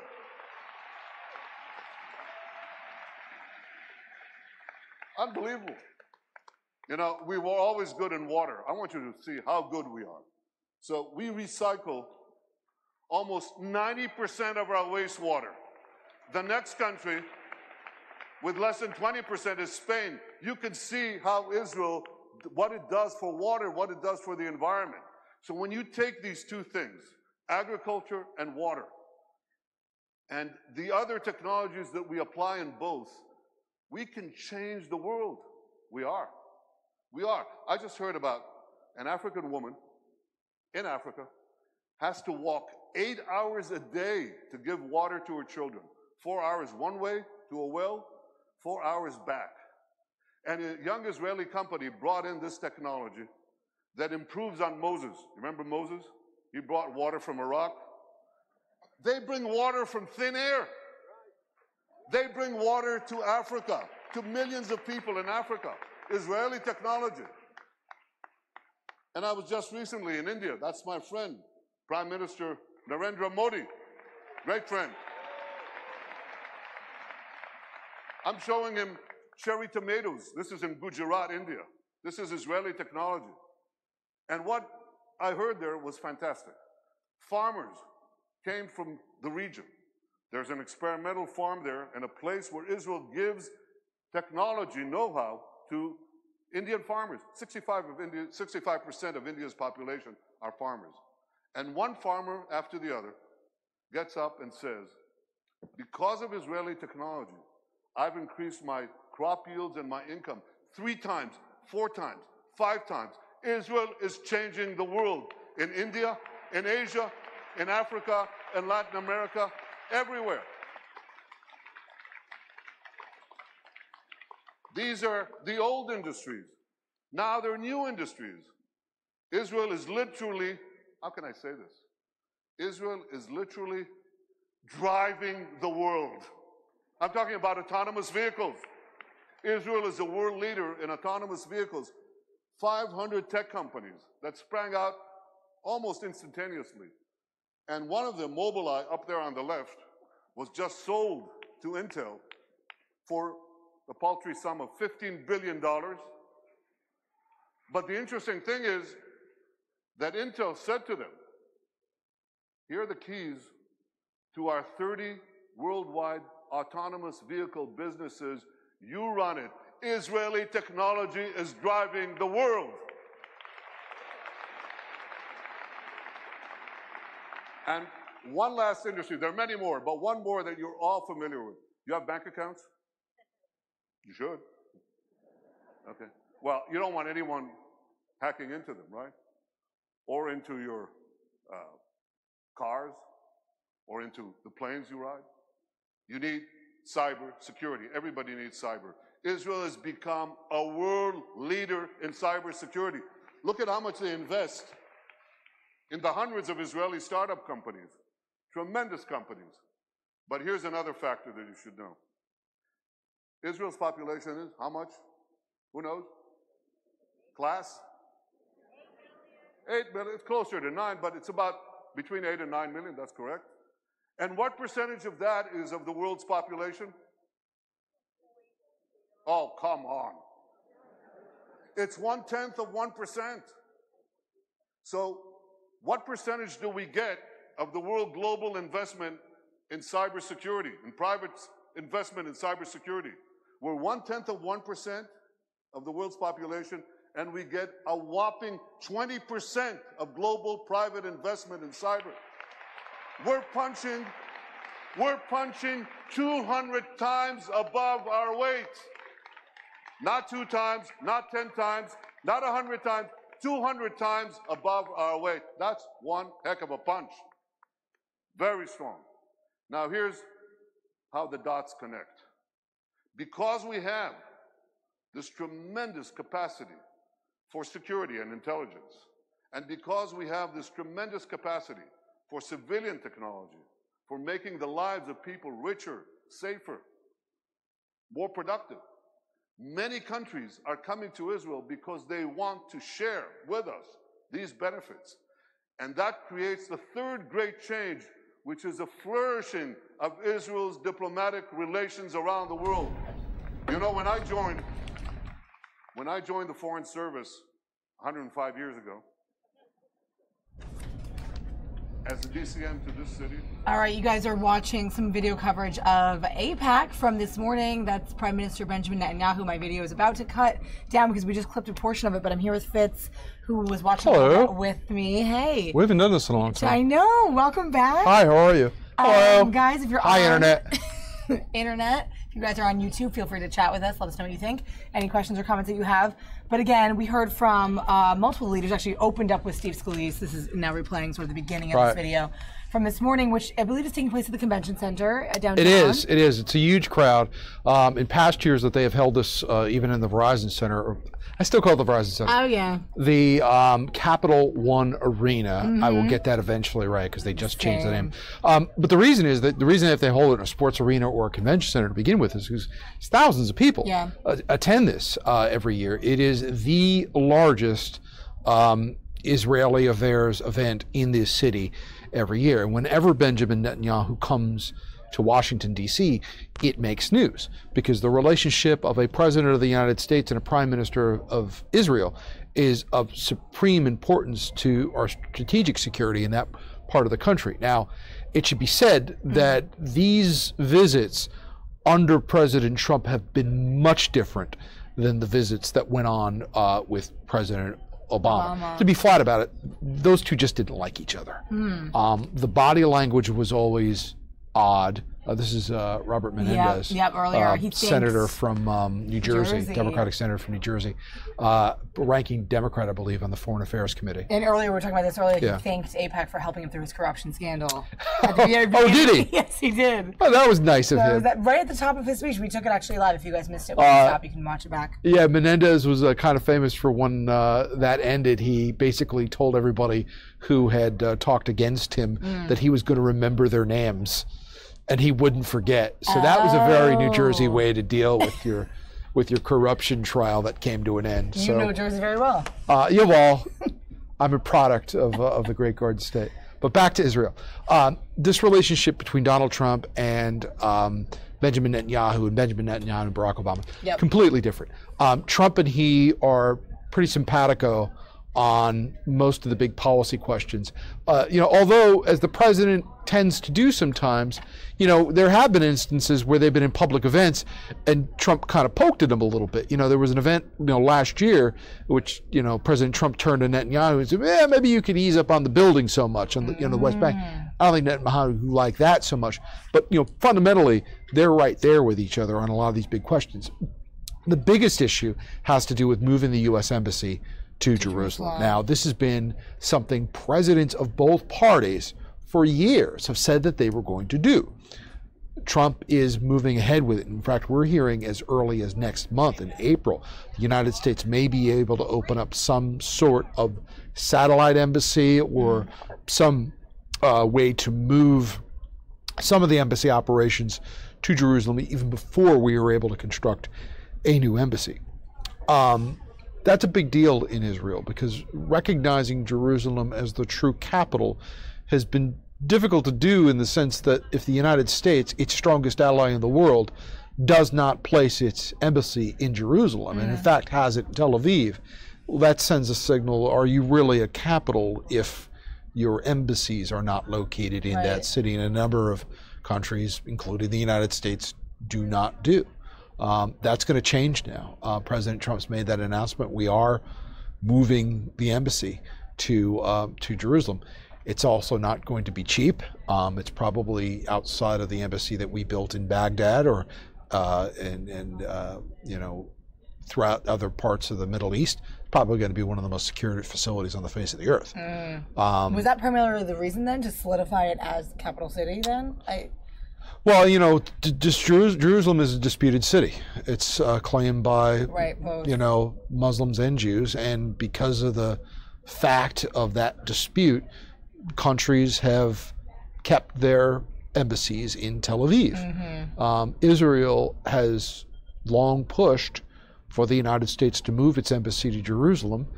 And again, presidents of both parties, Democrats and Republicans, have said in the past that they were going to do that. They never did. The political implications of it never got off the ground to the point where it was going to happen. Donald Trump has been emphatic and clear in saying that he is going to move that embassy to Jerusalem. The cost factor of all this is a question right now, and there's been recently some development on that. Sheldon Adelson, who is a casino magnate in Las Vegas and a big supporter of groups like AIPAC and interests of Israeli concerns in the political world, has come out and said that he would personally finance a new U.S. embassy in Jerusalem. However, it's not all that clear whether or not that would be legal. How that's going to shake out would be interesting to follow. However, there's not a lot of instances where private citizens have come forward to the United States and said, I will pay for a new embassy. Now, there are plenty of examples of private citizens paying for all sorts of things in this city. You look at what's going on in the National Mall right now with Smithsonian museums. Benefactors left and right make it possible for Americans to go to those facilities every day. But when it comes to this question, something as controversial as this with the State Department, it's kind of some new territory we're crossing into here. So whether or not the U.S. government is going to take Sheldon Adelson up on that question is going to be interesting to follow. However, if this becomes a question of significant cost related to this, and you have somebody out there, American citizen, who's willing to foot the bill for all of this, how do you not explore that? How do you not save the United States taxpayers that expense and take that issue off the table and accept this either as a benefactor or a gift, or somehow finance this not on the backs of the taxpayers? So that might happen. It could, and they're going to look at it. The legality of it is a question too. Adelson is a very big campaign finance donor, especially the Republicans. So there are questions about that, mixing diplomacy and politics. So there are entanglements, but it's certainly something that's going to have to be looked at, because you're talking probably a building that is going to be massive in its security costs and its infrastructure and its design. So it ain't going to be cheap. We know that. Whatever they do finally decide as far as moving the U.S. Embassy to Jerusalem, it's not going to be cheap. It's going to be a significant amount of money. Yeah. Well, we're talking about this conference, and as you can see, sort of just playing it in the background for you guys, it's a 3-day thing at the convention center. Also, lots of student activists from across the nation have come here. Netanyahu made that joke about kids skipping school. Well, and he jokes about it, but he's dead serious in the fact that he wants to make sure young people in the United States who have Jewish heritage make that connection to Israel, because this is a generational thing from Israel's standpoint. They want to make sure Jewish people in the United States feel a connection to Israel. It is in their own political interest to continue that. If they start, you remember, we're getting to a generation now where every day, we are losing more and more people who lived through the Holocaust. Their children are now in their 60s, okay? Their children and grandchildren now, if Israel wants to maintain this connection, they have to continue to reach out to millennials in younger people, because the older generation is leaving us day by day. And Israel's quite adept at trying to figure out ways to continue that relationship. For example, there are many programs that allow young people to go over to Israel and stay for a period of either up to a year or just a few weeks to visit it, to see it firsthand, to develop a tangible personal relationship with Israel that you can't get by picking up a newspaper or going online or reading about something. They want Americans to come to Israel to see it for themselves. They feel if they can get people to come and experience it, once they return back to the United States, they will have a vested interest and a feeling about Israel that you couldn't create having not been there. Right. So that's part of the strategy. And part of the strategy are events like this. Getting, I think he said 4,000 students. Yeah, I think so. 4,000, getting 4,000 students to come to Washington to sit there and listen to the Israeli prime minister. That's going to make an impact on their lives, not just now as young people, but moving forward. They're not always, and I say this all the time when I talk to students, you're not always going to be a student, you're not always going to be young. Right. I'm reminded of that every morning in the mirror. So getting young people, getting students involved in this now is critical for the future survival of Israel, especially in its relationships with the United States. Super interesting. And they, I thought it was quite interesting too that a lot of Congress is involved in this. Like they said, half of the Senate, a third of the House are here, or at least involved and going to. Well, I mean, you can't underestimate Israel's importance to the United States in that part of the world. It's crucial. You look around that whole neighborhood. A lot of them are countries that are either at odds with the United States or working at odds against the United States. You don't have to go very far. Look at Iran. The conflict in Syria drags on. Lebanon continues to be a mess. The political situation throughout the whole Middle East is tenuous at best in those governments.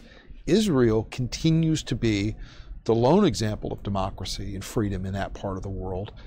And it's, you heard what he said. They're 1/10% of the population. They are completely surrounded by countries, some of whom have pledged for the destruction of Israel.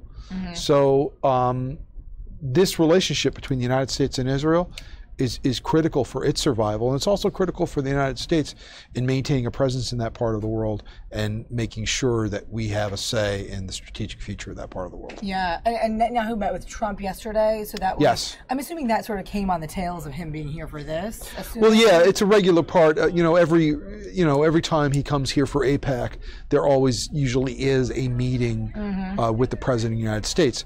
But the meetings, as I mentioned before, the meetings with President Trump have been much different than the meetings with Barack Obama. You could just tell when Netanyahu and Obama were in the room next to each other. It was frosty. There were times where Netanyahu was accused of lecturing Obama because he did not think Obama fully understood the situation Israel was in and how it was surrounded by these other countries. And there was some blowback from the Obama administration about that as well, that they didn't appreciate him being put on the spot like that in public and some of these photo ops and stuff like that. And you could kind of see it sometimes on Obama's face when the two of them were together. He just, you could tell that the two of them probably weren't going to be, buddies too much. But, as leaders of their two countries, it's in your interest to work together. The relationship between Donald Trump and Netanyahu now is much more cordial, much more friendly. Even when Trump will say these things occasionally in these public forums that will kind of poke at Netanyahu a little bit. It's not taken in the same way had that been under another administration. So it's dramatically different now. Yeah. Well, thanks for expertise, Fitz. This is well, good. Thanks. I don't know if it's expertise. Hey, I always learn something. I tell you that. But all right. Well, you're going to go on and possibly cover this later. And possibly important something stuff. else. We're glad that we'll we find can bring out. to you. All right. Tom Fitzgerald inside the newsroom. Goodbye, Internet. We'll see you next time. Thanks. We'll do this again soon. Thanks, Fitz.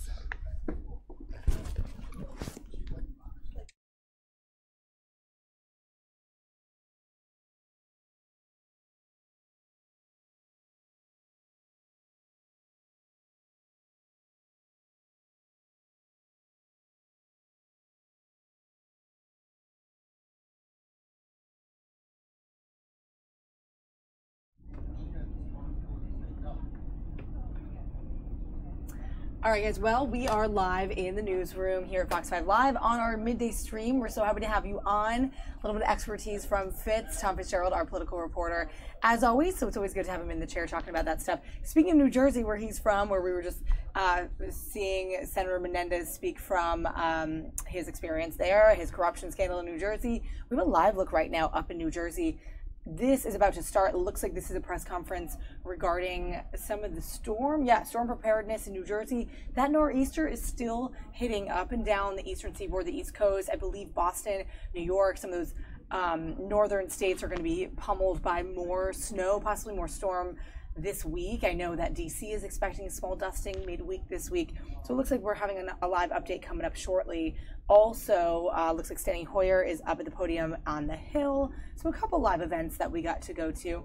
Let's go up to New Jersey and just see what they have to say about the nor'easter that we've all been dealing with, the winds here with, and all the flight cancellations. I know a lot of people had to change some of their plans because of this nor'easter. So New Jersey's getting ready. They're prepared. Let's see what they have to say.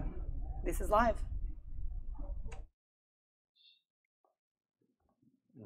As a result of our deliberations. Thank you all for coming out. You know, my mother used to have this expression, March either comes in like a lamb or a lion, and it's certainly coming in like a pride of lions, apparently. As the cleanup, I want to thank, by the way, a very large chunk of our cabinet being with us today, and it's my first trip to the Rock, so Colonel, thank you for hosting us so graciously. As the cleanup and restoration from this past weekend continues, we are now tracking this latest storm, expected to hit us tonight through tomorrow. We just got off. We just had a mini cabinet meeting, and we also just got off with the National Weather Service, who gave us an update. It's expected to hit us tonight through tomorrow, bringing wet, heavy snow, and yet again, the potential for damaging winds across New Jersey.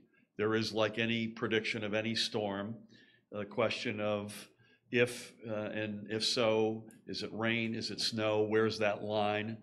It sounds like at this point, based on our deliberations with the National Weather Service, that the models that predict these sorts of things are in reasonable alignment, which gives the experts an added boost of confidence that their predictions are more right than wrong. Just as we did with last weekend's nor'easter, we are engaging all levels of government to be ready to act to protect our residents and businesses. And before I list the preparations underway, I think most importantly, I'd like to remind residents of the importance of being personally prepared for a winter storm, of having a plan and an emergency preparedness kit, and to know where to get official information. And in that respect, all of that information is available at www.ready.nj.gov.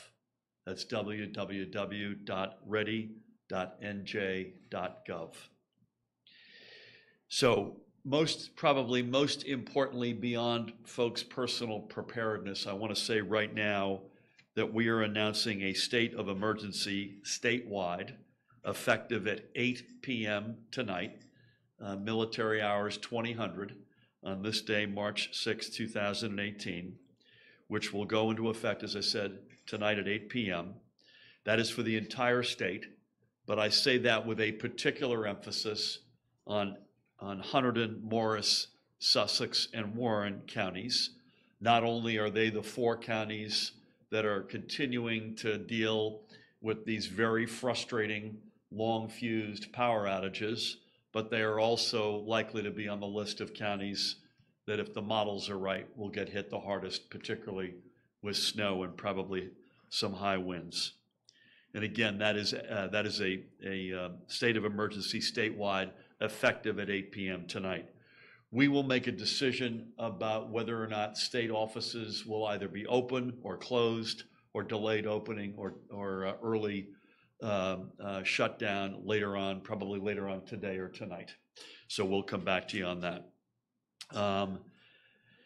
The State Emergency Operations Center, Colonel, has been up and running since 6 a.m., I believe, this morning. So we're already, and you are welcome to ask any questions you'd like. You've got a whole group of leaders in this state who are doing outstanding work, both still working with what's happened this past weekend and also anticipating what's coming before us. The Department of Transportation, I'm going to call it the Diane of Transportation, which is also appropriate. The Department of Transportation under Acting Commissioner Diane Gutierrez-Scacchetti, several to my left, is prepared to keep our roads and highways clear. I saw this up close and personal both Friday night at the height of the storm at the Traffic Management Center where we were together, and again yesterday morning in a little bit more of a calmer moment at the same Traffic Management Center. It's an incredible, like The Rock, frankly, it's an incredible multidiscipline operation. The Department of Transportation stands ready to activate the more than 2,500 pieces of snow fighting equipment at its disposal, whether it's plows, spreaders, and loaders, which can be deployed across the state as necessary. In fact, they're pre-positioning as we speak. Yesterday, DOT crews applied a layer of brine to roads across northern and central New Jersey, where the storm should start as snow, particularly up north, as a first measure. The department, I'm not sure we necessarily just weighed this coming in, but I'm told the department has about 207,000 tons of salt available, which is 78% of its capacity, and it's also at 82% of its capacity for liquid calcium. Diane also mentioned in our meeting upstairs that gas stations up and down our Turnpike and Parkway are loaded up to the brim. Food supplies are high in case folks need to get pulled over and or refuel. We thank the crews who will be working in advance this storm, as they don't stop until the storm stops, and hats off to them. I would just say this: please do not venture out onto the roads during the storm. And again, I'm erring on the side, we're erring on the side of caution, but objective caution. So this is not form over substance. We just didn't wake up and decide to pull this group together and make this assessment and draw this conclusion. So on the one hand, we don't want folks to panic, but on the other hand, prudency, responsibility, smart common sense are the words of the day. So please do not venture out onto the roads during the storm. We ask you to stay home so that road crews, whether they be state, county, or local, can attend to their duties. Our goal is to have our major highways passable for emergency vehicles, first and foremost, and capable of fully reopening for commuters once the storm has passed. Colonel Pat Callahan, again, thank you for hosting us, Colonel, and the New Jersey State Police, and there are many members in this very room, have activated, as I mentioned, the State Emergency Operations Center as of 6 a.m. this morning for round-the-clock operations.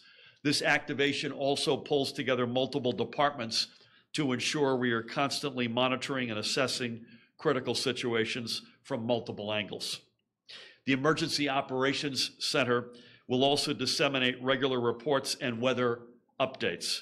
Everyone here will be reading from the same page and seeing the same data. And I mentioned we were on with the National Weather Service, which is an important call to influence and inform our decisions, but that's not a moment in time. This is fluid, as you can imagine, and we'll continue to be in touch with them and with each other.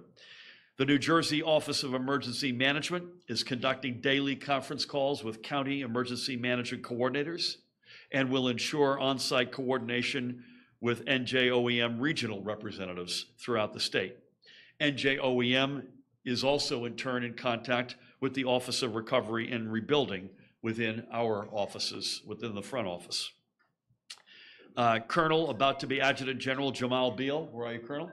And the New Jersey National Guard are prepared to respond to requests for assistance from the Office of Emergency Management and will be positioning vehicles at select armories and identifying crews who can report to staging areas for rapid mobilization and deployment if called upon. Further, the New Jersey National Guard Joint Operations Center will be up on Wednesday morning and readily available to NJOEM if needed to ensure a coordinated response, and I should say Wednesday morning at latest. Our paramount concern and overall goal is, of course, to ensure that all residents are safe and secure. That is my number one responsibility. That is our number one responsibility. Now, the downside of this storm, among other things, is that it has the potential to once again knock out power, including to those residents who just experienced outages stemming from the weekend nor'easter. And unfortunately, too many folks, and this is quite frustrating, and we're pressing hard as heck on the utilities to resolve this, but too many folks remain without power. BPU President, where's Joe? Fiordaliso, sorry, Joe, has remained in close contact since the weekend storms with the presidents of the 4 electric distribution companies which supply New Jersey. I think we all know this, but it was JCP&L's service area that was hit particularly hard, and the BPU has been assisting in the coordination for additional crews to get into that service area. And right now, as I may have mentioned, roughly about 40,000 or maybe just under 40,000 households remain without power. And this is very frustratingly sticky on the downside. And many folks are frustrated by that, and you could count me as yours truly is on that list. I want to give a shout out to PSE&G, and Joe had a lot to do with this, but they have put, I think they've now got 300 boots on the ground? Close to 300 boots on the ground. They've been waved in, and they are augmenting JCP&L's team. It's a lesser number, but as of today, Atlantic City Electric has got several dozen. And so we applaud helping thy neighbors at times like this. With this latest storm threat that we have upon us, the BPU remains, Joe and his team, on alert and ready to step in to assist utilities in ensuring a timely response to any outages. Acting Commissioner Dr. Lamont Repollet is reminding superintendents to frequently check weather forecasts and emergency announcements so they can make expedient decisions that provide families sufficient time to prepare. He's also encouraging superintendents to communicate with neighboring school leaders, to coordinate with district facility managers, and when possible, in fact, more than when possible, with flat out their municipalities. Finally, superintendents must notify the executive county offices of any modified schedules and school closures. And you all know how this works. Just because we have a state of emergency, the decision still on school closings rests with the local officials. Obviously, if we have a state of emergency, that's a meaningful, important data point that we know all localities will keep in mind. Overall, we want all residents to be safe throughout this weather event. We urge you not to venture out into the storm, assuming it hits as we expect. And again, we urge you to visit www.ready.nj.gov, www.ready.nj.gov, for ways to make sure you're storm ready. If you do have to go outside, please exercise extreme caution and be careful in particular of any trees or power lines that may have been weakened by last weekend's nor'easter, and which may not need much of an additional push from Mother Nature to come down. We've already had at least one tragedy over the weekend in that respect. Even better than being careful when you're out is to stay in.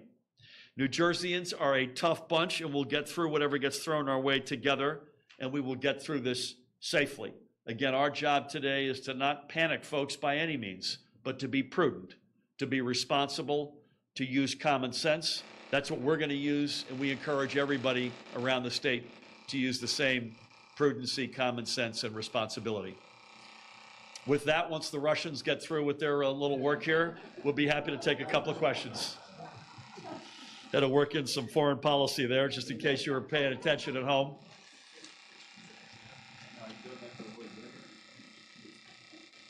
Hold on one second here. This will give us a chance to get our bearings.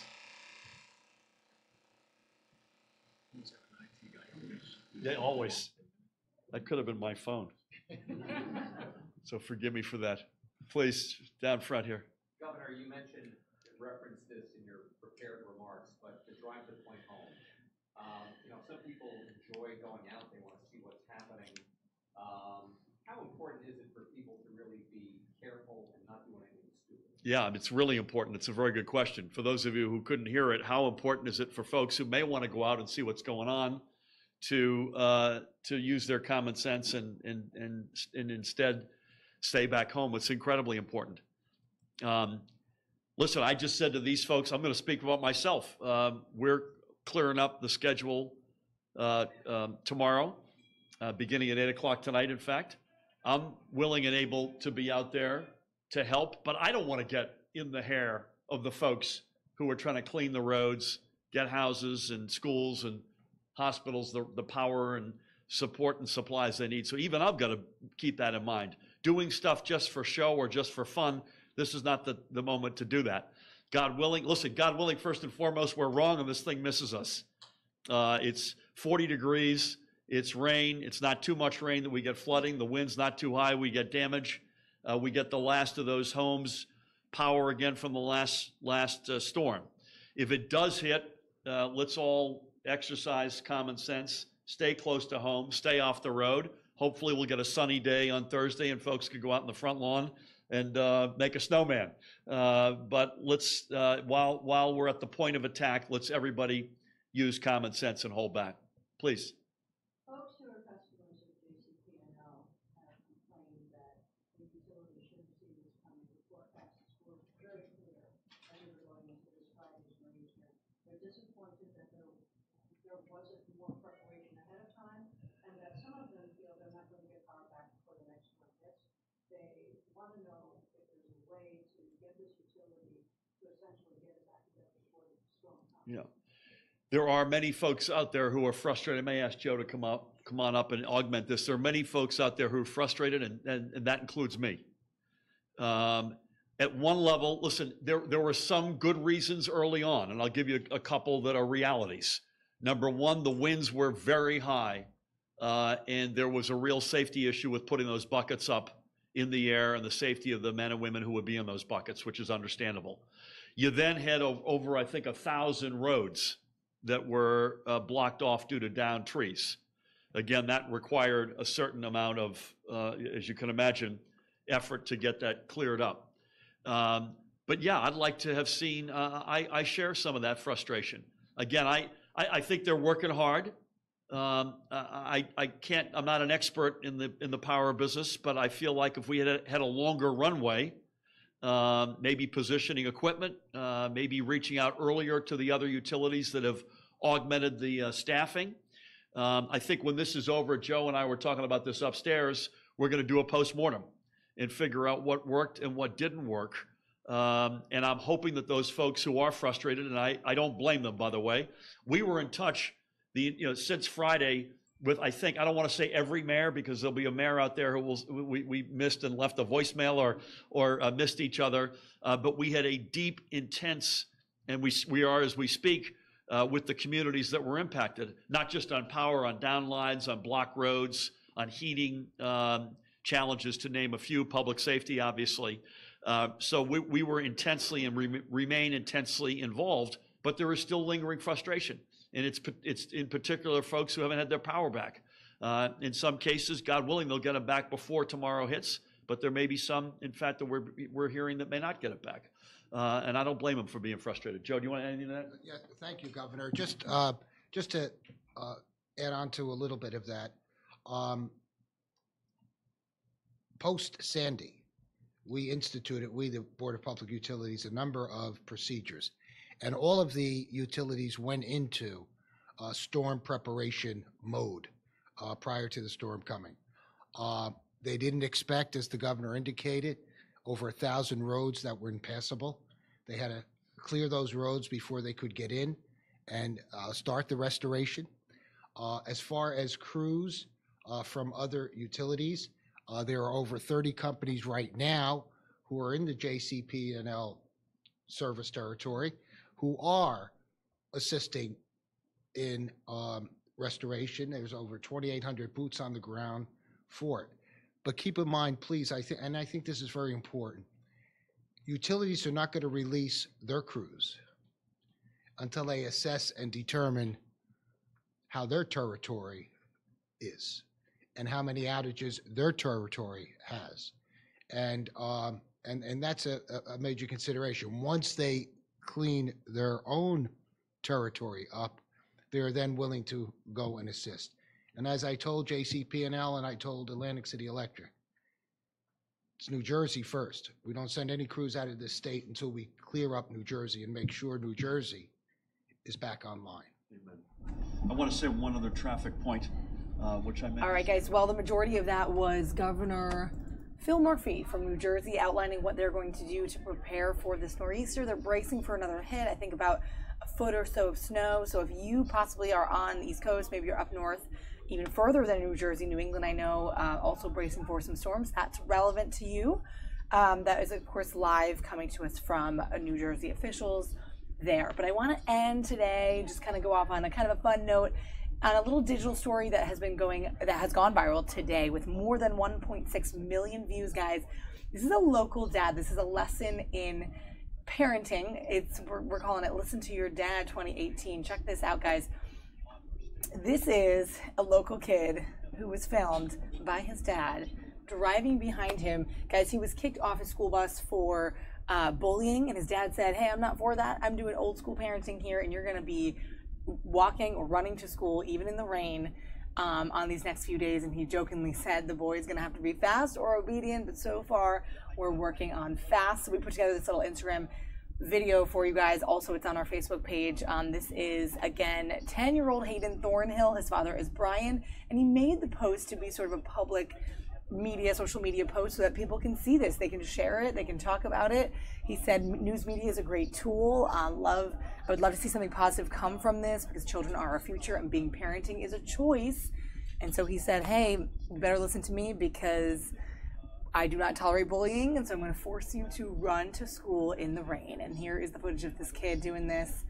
And again, sort of a local story close to us in Southern Virginia, Roanoke, Virginia to be exact. Dad of the year right there. This is his video driving behind his kid to school. So little lesson out there for everybody. Thank you guys for watching us today on our stream. We're live in the DC newsroom every day on our YouTube channel. And Iran, thanks so much for your comment. We're so happy when Fitz gets to sit down with us. He is very knowledgeable, awesome political source for us. And as you know, we're in the hub, the capital city here, DC. So we have all the political news coming in all the time. And he knows a lot of it. We like to think we pride ourselves, I think, in this newsroom to be knowledgeable of these topics. Politics is one of them. It's an important one, and it's one that we see making news every day. So thank you for your comments. Again, we'll have Fitz on here when we can. We'll have other talent from our newsroom joining us. And we want to thank you guys, too, for joining us on the stream today. YouTube, on Facebook. Continue to follow us, guys, at Fox 5 DC. You know our handle. We're up on the middays, 11:30 into just about 2 o'clock Eastern, which is what it brings us to today on this cold Tuesday. We'll catch you again tomorrow on Wednesday, guys. Have a great one. Here's a shot of the White House live look right here in our capital city. Take care, guys.